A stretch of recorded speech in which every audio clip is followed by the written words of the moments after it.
یہ ترمذی اور ابن ماجہ میں حضرت انس ابن مالک رضی اللہ تعالی عنہ سے روایت ہے، حضور نے فرمایا کل بنی آدم خطاؤون وخیر الخطائین التوابون، تمام بنی آدم خطا کار ہیں، خطا کار بھی نہیں، بہت خطا کار ہیں، بہت خطا کار ہیں، لیکن ان خطا کاروں میں بہتر لوگ وہ ہیں جو خوب توبہ کرتے ہیں، غلطی ہو گئی توبہ کرتے ہیں۔ اور ایک اور حدیث میں آپ کو بتاؤں گا کہ یہ نہیں ہے کہ پھر کبھی وہ غلطی نہ ہو، اس وقت آپ یہ لگا لیں اپنے اوپر یہ کام میں نے نہیں کرنا، اور ایک دفعہ وہ کام چھوڑ دیں تو توبہ ہو گئی۔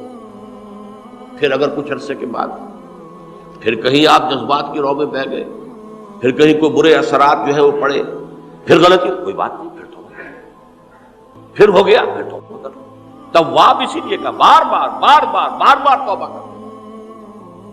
تو کل بنی آدم خطاؤون وخیر الخطائین التوابون۔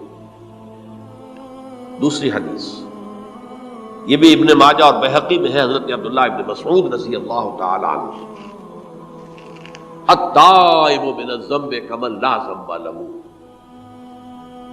گناہ سے توبہ کرنے والا ایسے ہے جیسے اس نے کبھی گناہ کیا ہی نہیں۔ دھل جاتی ہے، تختی دھل گئی، بچے نے تختی لکھی تھی اس کو دھو دیا، ختم ہو گئی۔ ایک حدیث تو پڑھ کر میں بھی چونکا، یہ اصل میں اسلوب ہے بیان کا، بتانے کے لیے کہ تمہارے دلوں کے اندر مایوسی کا غلبہ نہ ہو جائے۔ مایوس اصل میں جو ہے مایوسی یہ ابلیسیت ہے، نوٹ کر لیجئے اس کو۔ مایوسی ابلیسیت کا عکس ہے۔ مبلس کہتے کسے؟ جو مایوس ہو گیا۔ ابلیس سب سے بڑھ کر مایوس جو ہے وہ ابلیس، اسے معلوم ہے میرا چھٹکارا تو نہیں ہے، لہذا میں جتنوں کو اپنے ساتھ لے کر جہنم میں جھونک دوں یہی میری کمائی ہے، میں نے تو بچنا نہیں۔ تو ابلیس کہتی ہے اس کو جو انتہائی مایوس، مبلس، جو رحمت خدا بندی سے مایوس ہو چکا۔ اب اس کو دور کرنے کے لیے حدیث سنیے، اور یہ حدیث مسلم شریف کی ہے، صحیحین کے اندر، حضرت ابو ہریرہ سے۔ حضور فرماتے ہیں والذی نفسی بیدہ، قسم ہے اس ذات کی جس کے ہاتھ میں میری جان ہے، لو لم تذنبوا، اگر تم لوگ گناہ نہ کرتے، لذهب اللہ بکم، تو اللہ تعالیٰ تمہیں لے جاتا کہیں اور، وَلَجَاءَ بِقَوْمٍ يُذْنِبُونَ، اور پھر کسی ایسی مخلوق کو پیدا کرتا ہے جو گناہ کرتے، فَيَسْتَغْفِرُوا اللَّهَ، اور پھر وہ اللہ سے استغفار کرتے اور توبہ کرتے، فَيَغْفِرُ لَهُمْ، اور اللہ تعالیٰ انہیں معاف کر دیتا۔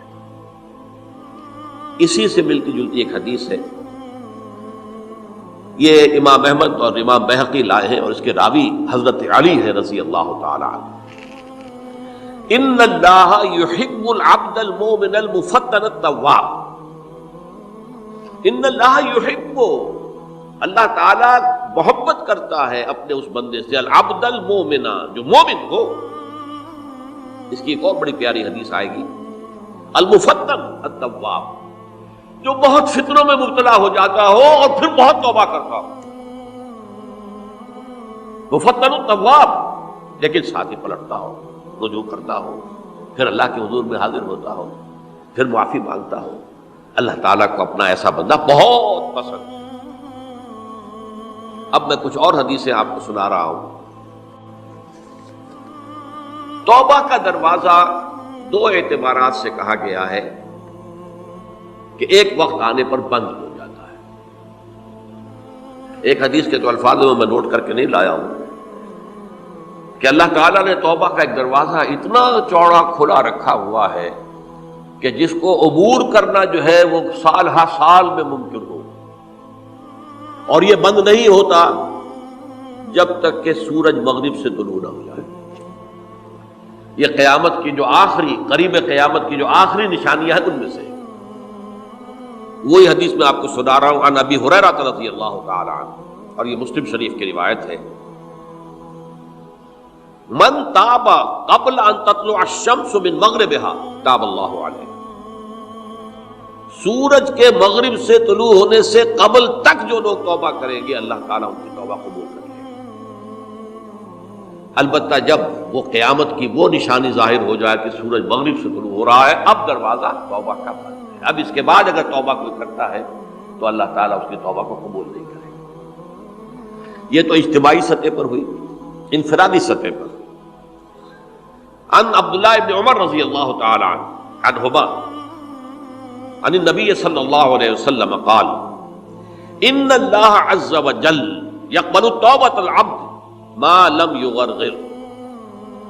یہ ترمذی میں ہے حضرت عبداللہ ابن عمر رضی اللہ تعالی عنہما سے کہ اللہ تعالیٰ اپنے بندے کی توبہ قبول کرتا ہے جب تک کہ وہ جسے ہم کہتے ہیں گھنگرو نہ بولنے لگے حلق کے اندر، جبکہ نزع عالم نزع ہو اور جان جو ہے وہ آتا پھر یہاں اٹکتی ہے، تو اس وقت تک دروازہ کھلا ہے توبہ۔ لیکن جب یہ شکل ہو گئی تو دروازہ بند ہے۔ یہ انفرادی سطح پر ہو گیا، جب آپ کے موت کے آثار اتنے واضح ہو گئے کہ اب جا رہے ہیں، اب توبہ کریں گے تو توبہ قبول نہیں ہوگی۔ اجتماعی سطح پر جب قیامت جو ہے اس کی وہ گھڑی آ گئی کہ سورج مغرب سے طلوع ہو گیا، اب توبہ کا دروازہ بند۔ ایک اور حدیث ہے جو میں نے بہت مرتبہ اس کا ترجمہ تو آپ کو بہت دفعہ سنایا ہے، آج میں چاہتا ہوں اس کو پورے متن کے ساتھ آپ کے سامنے رکھوں۔ یہ حضرت انس بن مالک رضی اللہ تعالی عنہ سے مروی روایت ہے جو حضور کے خادم خاص تھے، اور یہ متفق علیہ بھی ہے، یعنی بخاری میں بھی ہے، مسلم میں بھی ہے، لیکن تھوڑا سا فرق ہے الفاظ کا۔ تو جو مسلم شریف کی روایت ہے اس کے الفاظ کیا ہیں؟ للہ اشد فرحا بتوبۃ عبدہ حین یتوب الیہ۔ جان لو اللہ تعالیٰ کو زیادہ خوشی ہوتی ہے اپنے کسی گناہ گار بندے کی توبہ سے جبکہ وہ توبہ کرتا ہے۔ کس سے زیادہ ہوتی ہے؟ اب اس کی ایک تمثیل دی، من احدکم، ایک ایسے شخص سے بھی زیادہ بڑھ کر خوشی ہوتی ہے، کان علی راحلتہ بارض الفلات، کہ جو بہت ہی دور دراز کے اور سنسان علاقے میں سفر کر رہا تھا،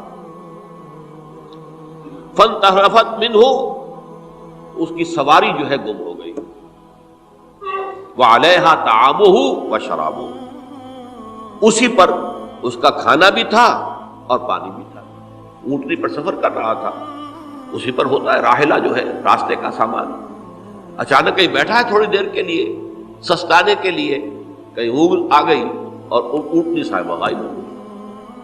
اب آنکھ کھلی اور اس نے دیکھا، فَأَيَّسَ مِنْهَا، تلاش کر کر کے مایوس ہو گیا، کہیں اونٹنی کا سراغ نہیں۔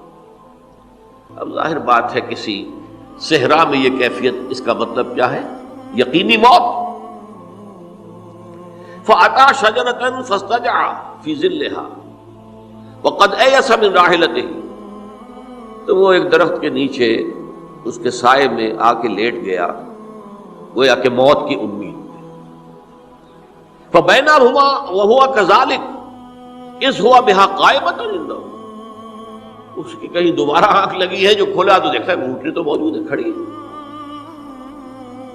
تو وہ فوراً اس کی وہ جو رسی ہے وہ پکڑتا ہے، فَأَخَذَ بِخِتَامِهَا ثُمَّ قَالَ مِن شِدَّةِ الْفَرْقِ، اب جو اسے مسرت ہوئی اس کا آپ اندازہ کر سکتے ہیں، ایک یقینی موت کا معاملہ آ چکا تھا، اور اچانک اللہ تعالیٰ نے وہ کھوئی ہوئی اونٹنی جو ہے وہ واپس دلا دی۔ تو وہ کہنا تو یہ چاہتا تھا، اللہ تو میرا رب ہے، میں تیرا بندہ ہوں، لیکن جسے ہم کہتے ہیں کہ خوشی کی انتہا فرط مسرت میں ایسی زبان لڑکھڑائی، اس نے کہا اللہم انت عبدی وانا ربک، اے اللہ تو میرا بندہ ہے، میں تیرا رب ہوں، یہ کہنا ہے۔ تو یہ کیا ہے؟ فرط مسرت جسے آپ کہتے ہیں، خوشی کی انتہا، کہ جس میں انسان جو ہے اتنی بڑی خطا کر بیٹھتا ہے۔ اللہ کو اپنے کسی گناہ گار بندے کی توبہ سے اس سے بھی زیادہ خوشی